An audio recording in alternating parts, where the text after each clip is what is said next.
Hey friends, welcome to another episode of Sketchy Ideas, the live point-counterpoint video podcast where we illustrate and debate topics surrounding leadership, business, personal achievement, and recently, cryptocurrency in a way that may make you think twice before you implement that new idea you just saw on the interwebs. Hi, I am Brad James. And I am Michael Rampolla. And today we are your hosts. So today, we're going to talk through part 3 of cryptocurrency.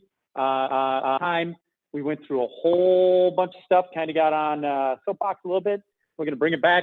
I'm going to talk to you a little more about, we actually are going to dive into mining. But before we do that, a little bit of a word from our sponsors. Over to you, Mr. Rampolla. Some days running your business feels like sitting at the controls of a machine you've never had to operate before, and none of the levers are labeled and the gauges don't work, and the boss is yelling in your ear, and and the lights just went out, and there may or may not be a fire. It doesn't have to be that way. Spirity wants to help you get the manual that your small business should have come with, and the training to know what it all means, the schematics to understand what the levers do. We'll make sure the gauges give you useful information. And we might even turn the lights on for you. And we'll grab a fire extinguisher on our way there. Reach out to us at spirity.com to get the insight you need to run your business with the confidence and the clarity that achieves the success you're looking for. Over to Brad. And when you're running your business, often you feel like you're trying to get clients, trying to figure out how to get the brand out there, all of that good stuff. And you feel like you have to do it on your own. Guess what? You're wrong. You're wrong. You're wrong. You're wrong. Even the most organized people and best business leaders need help sometimes when it comes to marketing and sales. Especially if you're a small business and you can't keep up with the social media or you haven't branded yourself, Cream City Marketing can help. The team over there is great. They've helped a bunch of different types of business, whether it's manufacturers, Main Street businesses, consultancies, service businesses, doesn't matter. Aaron's going to help you figure out who your ideal customer is and who you can go after and how you get in front of them so you can reach your goals. Hit her up over at Aaron at creamcitymarketing.com and have a conversation with her.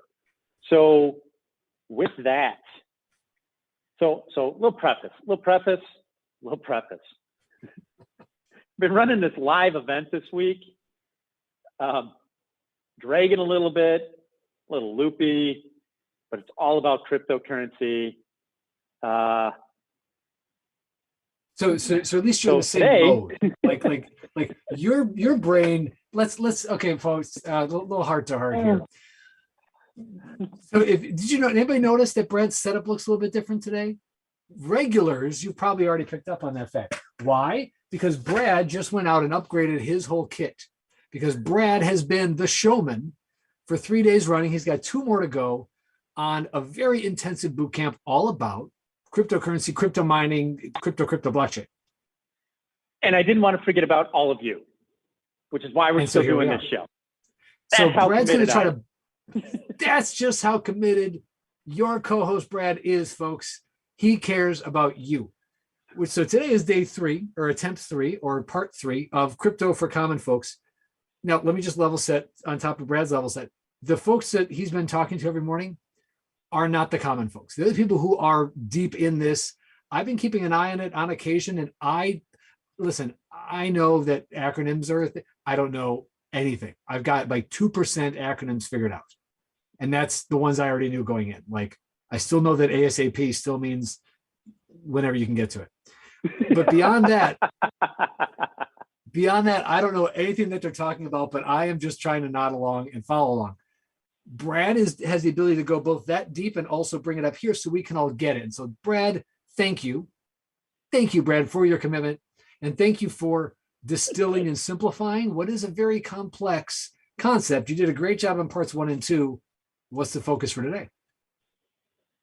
So I think last week we got into mining, we dabbled in it a little bit, but we didn't go as deep as maybe you wanted to do, and then taking it a step further as to great mining and what does it mean for local business owners or what they should look for to see if it's impacting them. That's where we I were like going to that. head today, right? So Perfect. so mining, and then we did talk a little bit about, as a small business owner, what that means for you and what it could mean for you moving forward. I think those are the two things. So today's kind of a little bit of a mishmash, and it will lead us into next week, where I think we're going to dive into maybe the really sketchy end of things. Next week, diving into NFTs. I think that is that's sketchy. literally sketchy and literally sketchy. So so I'm now creating a sketchy parking lot. There you go. There you go. Whoa.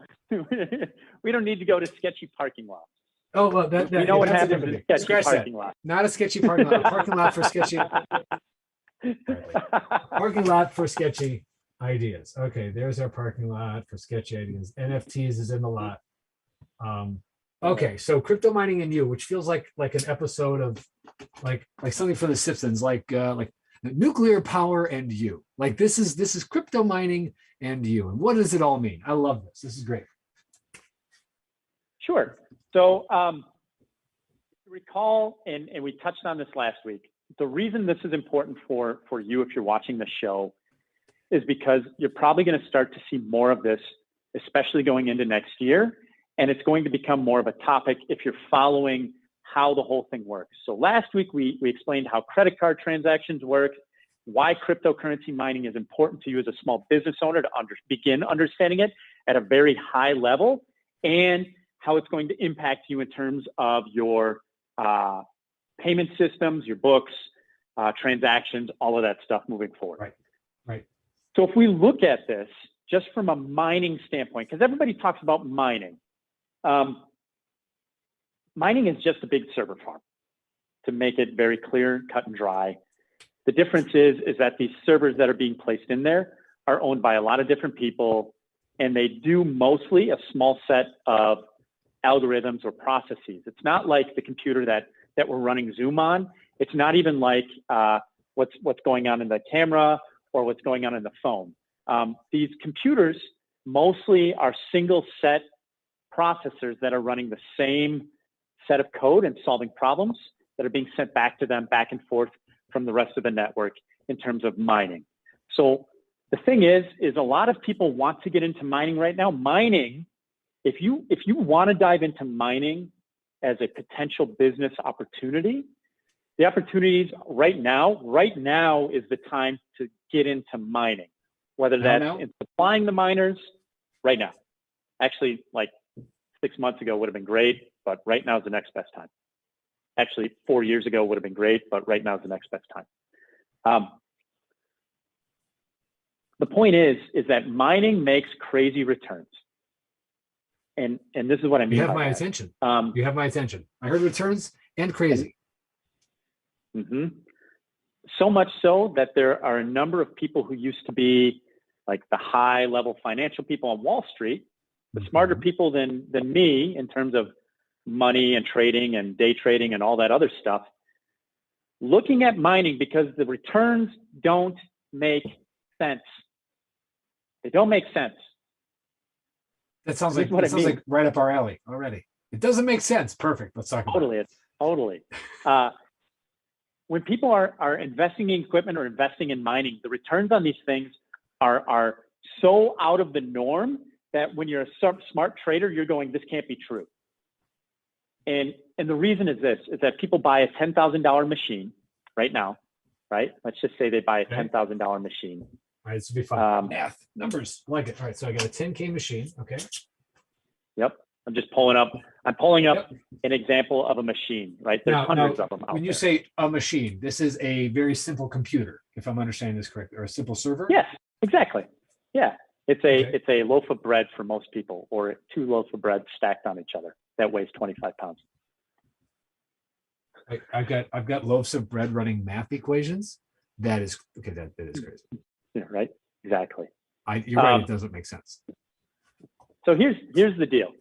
You pay $10,000 for this machine, and every month, based on today's pricing, gross revenue will be over $1,700. Well, hold on. I can't.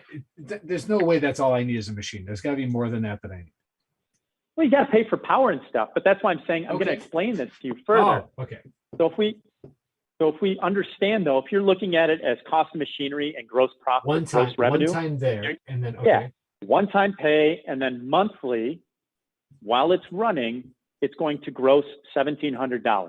Now the thing is most of these machines take a lot of power, and I want to get into power at least at some point in time today because I want to debunk this. I don't want to call it a myth, but I want to debunk this mindset around power when it comes to cryptocurrency mining as we see it today, and talk about the advantages of the way it's going, so that as people look at this from a perceived standpoint long term, they're not looking at this and knocking it down because of the power standpoint, right? So $1,700, you paid 10 grand for it. How many months does it take for you to break even on that unit from a gross standpoint if we were not if I'm not accounting for power, 6 months. Cool. All right, that's right? pretty good deal. Wait, let me double check that back. 1,700 times 6 is 10,200. Yes. So at the end of 6 months, okay, I'm even, which means I'm already in profit, and you're in profit. Yes. Okay. So I'm worried about things the like thing is, okay, go ahead. From a power standpoint, to plug it in, yeah, depending on where you plug it in, right? Like, so one of the businesses I run is we build facilities where people can plug this stuff in, and people will pay anywhere, anywhere from $200 to $300 to run this every month. Now that changes your equation a little bit. Okay, just run that computer. Yes. Okay, so 200 to 300. We'll go high end. We'll go $300 a month in power. Okay, then what? Okay. And that's it. 300 maintenance a month and to run upkeep. Like, do I have to feed it quarters? Do I have to give it a bath? Take power every once in a while, just with a computer. Every once in a while, you might need to clean it out. Dust it out, blow it out. Like one of those air cans. Like, should I buy a case of air cans? I think, little monthly spa treatment. Yeah, somewhere. Okay, so monthly maintenance spa is what? treatment. Right, like give it. If that's your spa treatment, Michael, I gotta introduce some mineral oil in the gears. I mean, right? Like pour some soft graphite in. It's not that complicated. All right, so let's just. I mean, so minimal maintenance. Okay. What's the life on this machine though? Because this already sounded like too easy. So how long is this thing going to run? Okay, 3 years. 2 to 3 years. Let's just go 2. Let's go 2.5. All right. So I've got 10K per machine, but 300 power per month. So my monthly revenue is 17. So if I take out 300 in monthly expenses, right? That makes I'm at $1,400 in monthly profit. Now I divide that back out. Okay, so now I just do 10,000 divided by 1,400. And now I'm at 7 months, just over 7. So in month 8, I'm profit. 7 point, what did I say? 7.1.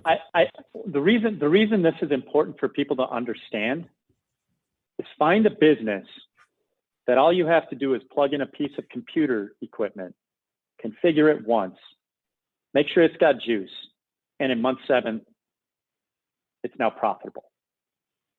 And if you run it now, keeping in mind, fluctuations are changing, keeping in mind that realistically for the next 3 years, let's just be conservative on let's lower that profit margin from being 1,400 starting in let's just be in month 15. Let's just say it drops to $900 a month. Okay. Profit. Why is that happening? Difficulty, changes in the market. So I'm trying to be conservative on it so people, happy surprise. But if we know in month 7 we're going to break even, because we know for at least the foreseeable future for the next 7 months, we know it's going to be here and probably go up either way, maybe a little bit down, but right around 1,700. So we're good because this is about where it's going to be. After that, let's say 7 months later, the profitability drops to, I said 900, right? Yep. So I've got 7 months at 1,400 profitability, plus another 7 months at 1,400. Oh, 17. No, that was not. So 17. No, 7 months. Another 7 months later. So 14 months. To 900. 14 months at 14 months at 1,400, And 17, then 14, starting in got it, month yep. 15, Profitability 15 drops to 900. to 15 to 24, right? Yep. So that's 9 months. Or 15 to 24. And then Yep. we'll say 24 to 30, it drops to, we'll say 500. So these are profit numbers. So 7 months of $1,400 profit, 9 months of $900 profit, because so I'm taking out my 300. So 1,200 on the top, 300 out gets me 9. And then you said another how many months at 500? 6. Okay, so 7, So that 14, puts you at 6, 30, yeah, 30 you're a about total right. of Yep, 30 yep. months, which is your 2.5 years. Which is my 2.5 years. Great. So I've got, all right, here we go. All of that. All right, so I got 1,400 times 7 is 9,800 plus 900 times 9, 8,100. Okay, so I gotta do my memory here. Gosh, how often do I use that feature? M plus 9,800. Okay, well, yeah. Great. And then, no, I did that wrong. That's fine. And then 6 times 500 is 3,000. So 3,000 plus 9,800 plus, we show our work, folks, on Sketchy Ideas, $20,900 profit. That's, therefore, that's plugging in a a computer. 30,000. So remember, 30K out, 10K outlay at the front. So let's do this all the way, right? Okay. So if I do, so startup costs are 10K, ongoing costs are 300 per month over those 24 months. So if I do 30 months, so 30 times 300, 9,000. So startup costs 10,000, ongoing operating costs 9,000. That's 19,000 in expenses overall. Mm-hmm. Mm-hmm. And after I take out my expenses, I am pulling in $21,000 over the course of 2.5 years. So let me just do it that way. So 21,000 divided by 30 months. That's $700 a month profit. That's like a side gig, right? Like I sell candle. I don't sell For candles, doing, like, but look at the energy of work. I understand. Like that's the point I was getting, because some people are going to go, I make that when I sell, when I do Tupperware. When I drive Uber. By the way, when I drive Uber every month. When I drive Uber, and how many hours of Uber are you driving? Correct. And maintenance upkeep on your car, which you point. probably haven't accounted for, and insurance, which you probably haven't accounted for. Yeah. Correct. So the point of this, friends, is we laid this out to you. This, by the way, is an S19 that's coming out, middle of next year. The point of this is that if you follow the numbers, there is not a business model out there where I can just plug in gear and it runs and I turn electricity into cash. There just isn't right now. Now, some of you are saying it's not about the money. I go, you're right, it's not about the money. If you recall the episode 1, we talked about the social impact. We talked about last week, we talked about the small business impact. We talked about all of the positive impacts of this industry. The one thing that I want to debunk about this, people are going, well, why is it $300 a month to run this thing? They take a lot of power. One of these things every month. Time. Right, constantly. So think about, if you're living in an average house, right? 3 to 4 bedrooms, maybe a couple bathrooms, a kitchen, a garage. Yep. Your power bill, at least in Wisconsin, is probably somewhere between right around 150 to $200. Yep. Right. That's where we flex. Yep. You got it. Power and heat. Right. So it's double the amount of power realistically that your house uses. But at the same point in time, if it's averaging about $700 of profit a month, like, I get it. So then people say, well, what about the power usage? That seems high, and we're hearing about these power things. Do you understand right now that our industry and our infrastructure was built for power usage back in the 30s, 40s, 50s, 60s, 70s? A lot of the power that's being generated right now, part of the reason our power is the rate that it is because they have to pay for the fact to maintain infrastructure that's not being used. Mm-hmm. We're actually sending power into the ground right now because they can't use it. So, yes. I know. I saw that look. But which goes to, okay, I know this one, transmission. Yeah. Well, it's transmission, but our whole infrastructure was built on the fact that we needed. Power isn't where we need it. Right.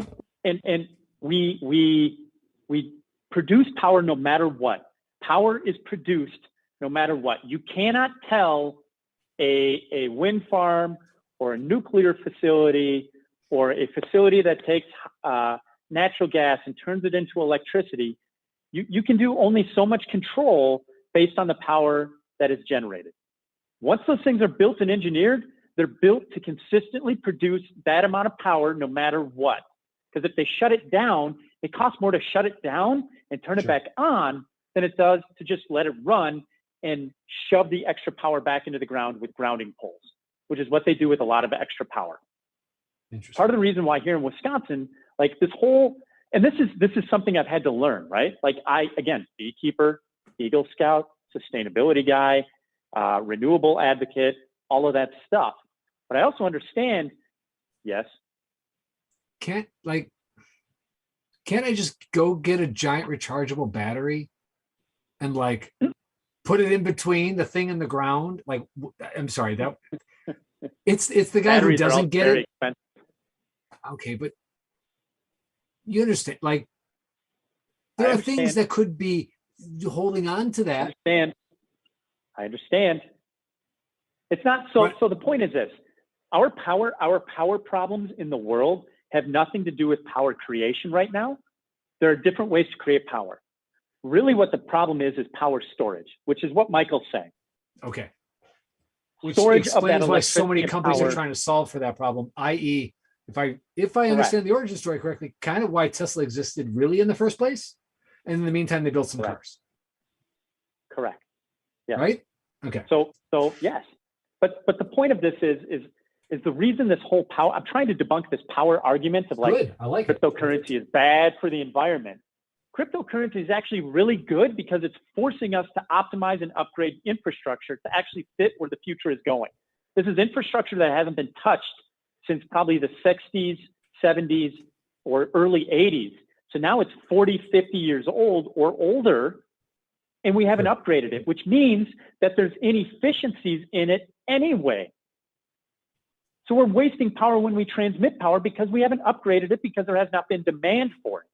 Also, demand for the power to be transmitted from where it is to where it needs to be. Correct. Or to anywhere else. Correct. There's demand for usage of it.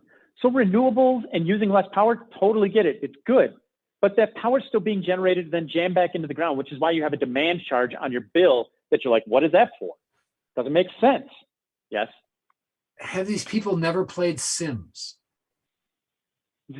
I played that once upon a time, but I literally I remember this from like high school, and it was like, well, the power's over there and you need it over there. Can we run a cable? Yes. What's it going to cost? Okay, but they need the power. So can we, like, next time you learn, you build the power in the middle of the darn city. Like, I'm sorry. Yes. Yep. Like every world building game out there has this exact same constructs because they're fundamental principles. We didn't know those constructs in the 40s and 50s when we were building this stuff, or the 30s, or the 20s even. So like part of what I'm trying to say now is we're stuck with things where we don't need them. Yeah, we're arguing against the fact that these take a ton of power, which that power is being generated anyway. And the reason your power costs so much at home is because they have to subsidize for the power that they shove right back into the ground because they're generating it anyway. So why not let the power be used by something that actually is going to be for the betterment of not just like money, but for the world? It's giving access to wealth to people who live in countries where the currency is controlled by not good people. And so now instead they can put it on a digital interface and grow wealth rather than have the dictator show up and say, oh, your money's worth nothing, or I'm taking it because it's mine, because it's federally backed and technically it's mine. We're eliminating that. That whole thing. Okay. Right. We're next week when we talk about NFTs, I'll show you some different ways about how NFTs are actually doing really good things for programs that haven't been able to get funding that are really good. Well, that sounds cool. Still don't get them. So That sounds cool. Then we'll do that next week. Good, because apparently this is the 4-part series of Michael Doesn't Get It. That's going to be the sub. Elizabeth, can you package this together as a playlist? The Michael Doesn't Get It 4-part series. Okay, so let me. Okay, so I like. Let me just business model this for a second, right? So yeah, basic business models, right, is startup costs, recurring revenue, one-time revenues, recurring revenues. Where do you land, right? Mm-hmm. How long is it going to take you to get from startup costs? Where are you going to get the startup funding? Because so what I'm hearing from you is I need probably a year. I need probably a year of upfront funding to get started. I need my 10K plus my 3 times 12, 900, 9,000. 3 times 12 is 3,600. Or okay, 3 so times I need 12 is 3,600. Okay, so yeah, not is why I use calculators normally. I shouldn't have even tried. So 13.6 is my if I'm gonna because I would encourage if I'm telling somebody to start a business, have your first year of runway ready in case, etc. So if I'm saying your startup costs are 13.6 in the bank to start, you're going to outlay that 10K right away. The rest of it's covering your cost, and by the end of that first year, you should be profitable, right? Yep. There's there. The reason that Tupperware, Uber, etc., work for people who are looking for side gigs is because the system's already been figured out. I just need to plug into it, right? I get an Uber account, they give me rides, right? Tupperware is a whole thing. Any other multi-level marketing, not a bad thing. It's a system, right? Right. Just plug in and we've got the catalog. You do the thing. Here's how you run a party. Here's how you make money, right? I don't have to do too much thinking. I do some running. Now, what I'm hearing though is this is still like there's no MLM for this. No, there is not. Well, come on. Why hasn't somebody figured that part out yet? Oh, I know why. I got it. Nerds in basements. That's why. There it is. Mary Kay is a social enterprise. This is like the opposite of that. So the personality type for somebody who wants to do this is not the guy or girl or they who has a bunch of people who they can learn from and pull from. And it is not like a standard body of knowledge. It's a bunch of stuff getting figured out and cobbled together as we go. And as a result, there is no systematic put me in at tier 3 and I'll go recruit more people for tiers 4 and 5. That doesn't exist. Did I just identify a giant market opportunity? Yeah, and I think there's people who are working on it, right? Like there's a company called Nice Hash. That's nice like Elizabeth, no. Like we're doing a good job of packaging as much of this together as we can, right? For a lot of people. Right. Yeah. But it's not necessarily. But the barrier to entry. So 2 barriers to entry on most business models: startup costs, and the model, the playbook. Right. Like the reason you can start a franchise is because you're paying for. I got the model for you. Like that's not the hard part, right? The model is there. The hard part is people understanding and grasping why, like it doesn't. You see why plugging in a machine and letting it go, and all of a sudden it's profitable in month 7. People go, wait, there's no bleeping way, right? Like that just doesn't make sense. Okay. I buy the thing. It's got to be something else. I ship the thing. I plug it in. People don't. What else? People don't what else works that way? What else? There's got to be something else. Elizabeth, jump in if you can. There is nothing. No, there's got to be something. That way, Michael. Hold on. The pet rock did not work this way. Nice recall, Elizabeth. Show notes. Nice recall on pet rocks. Okay, so here's the difference. Here's why nothing else works this way. Because it's digital. The reason nothing else works this way is everything else requires that whole work effort, right? And I know that proof of work is a term that gets used, but it's not like proof of work, bloody knuckles and calluses proof of work, right? Or here's the hole I dug, proof of work. Come look and I'm proud of this, right? But the work is being done by the machine, like literally the machine, and it's a digital machine instead of a physical machine, which I could like watch whirring away and pushing something out the back end, and here's my physical product. So the fact that this is all digital is why I can't think of an analogy on it, because everything else I come up with requires physical labor or physical products in enough. as of right Yeah. now. By the way, if anybody can find one, we love metaphors, right?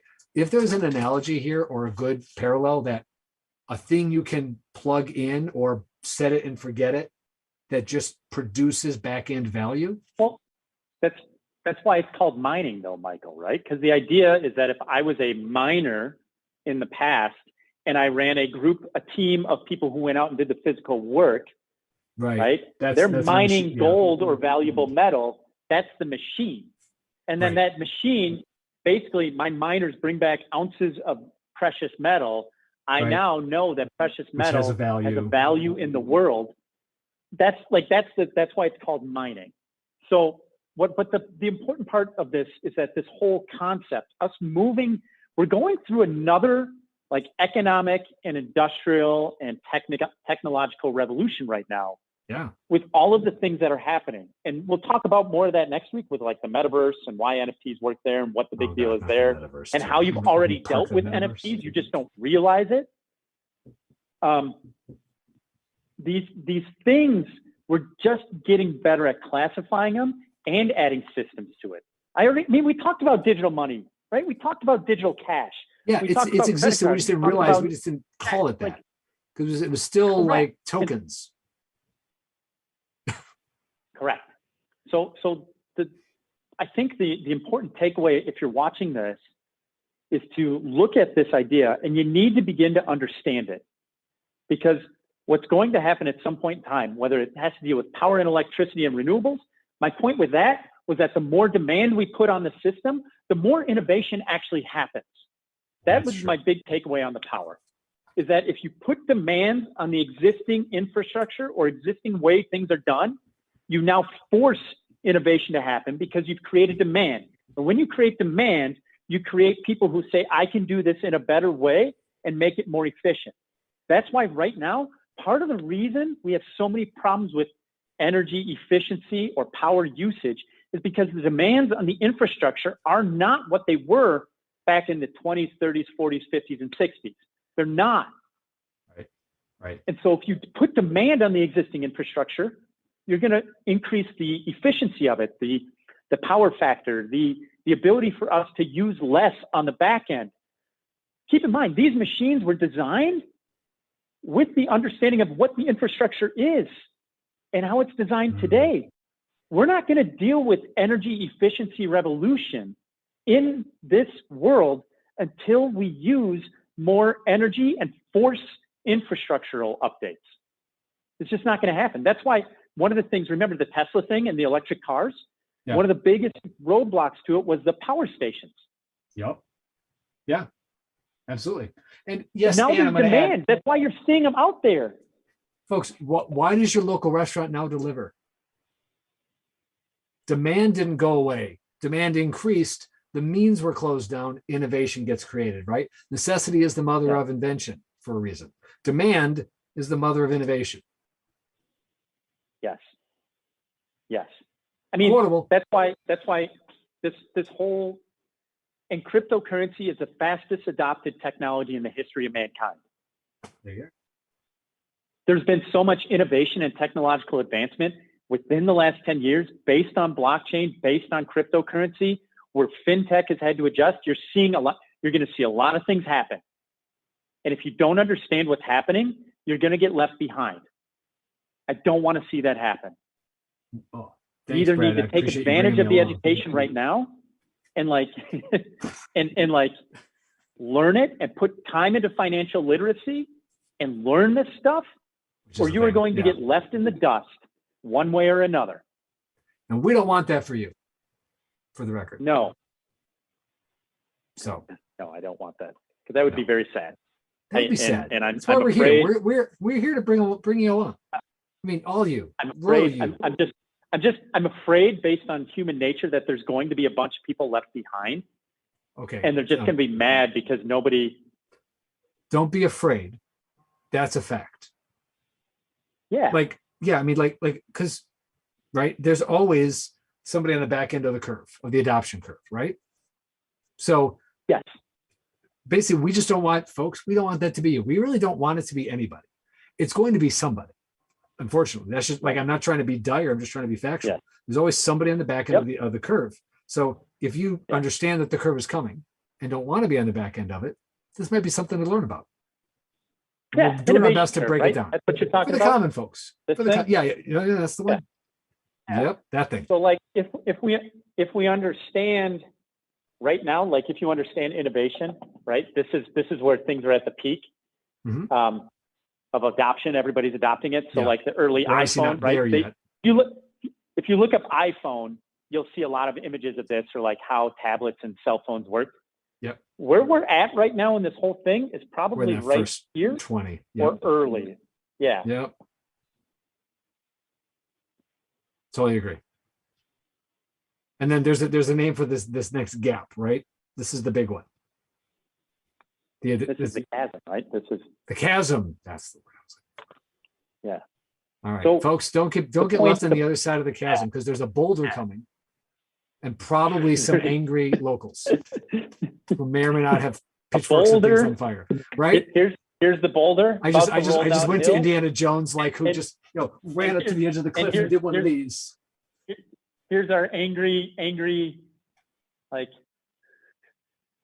Give us our energy back. Talking about. We want our energy. Pitchforks. We want our energy. Here's you. Is this Michael? Yes. With his hat? And I'm yeah. Indiana Jones. Yeah, and I'm just There's my drawings. Nice.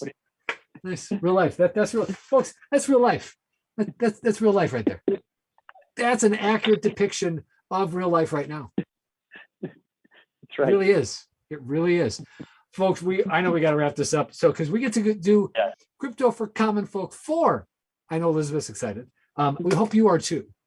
I hope you learned some things. I learned some things. I learned that Tupperware was not the business to get into. And I also learned that it's about the storage of the power. And I learned that the crazy returns are not so crazy. And I learned that I am so excited for NFTs and Meta next week, because those are what are in my sketchy parking lot right now, or my parking lot of sketchy ideas. Not to we'll talk about video games too. Oh, okay, that's a little better, I think. Anyway, we're gonna wrap it, folks. This has been another sketchy episode of Sketchy Ideas. Please come back and see us next week when we get into part 4. In the meantime, reach out to our producer, Elizabeth, at info@sketchyideashow.com. She would love to hear from you, and send you like cookies and recipes, and right? We'll send treats. We'll totally send treats, or at least recipes for treats. Gift cards for treats. That works. Okay. I like it. She loves it when I make work for her, because I'm just, being silly. Please do see us again next week. If you're looking to learn more about this, we've shared some resources. Please go check those out.